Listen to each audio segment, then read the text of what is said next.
তুমি যদি তার মা হতে তুমি কি এটা মেনে নিতে?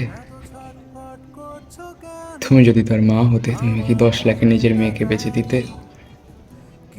অবশ্যই আমরা কেউ বলছি না যে এতে তোমার দোষ আছে সরাসরি, কিন্তু তোমার ওপর আমরা বহুত রেগে।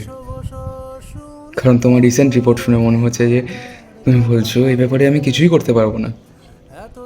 তোমরা আমাকে ভোট দাও, আমি প্রতি মাসে তোমাদের 1000 টাকা করে দিতে পারি। আজ আমরা কেউ তাকে নিজের দিদি, আবার কেউ তাকে নিজের বোন ভেবে যে যেরকম করে পারছি আন্দোলনে নামছি, কিন্তু আসল দড়িটা তো তোমার হাতে আছে। তুমি কি পারছো না তাকে নিজের মেয়ে ভেবে এটা বলতে যে কোনো চিন্তা করো না, আমি দেখছি কতটা তাড়াতাড়ি অপরাধীকে ধরতে পারি। শান্ত হ, শান্ত হ, শান্ত হ।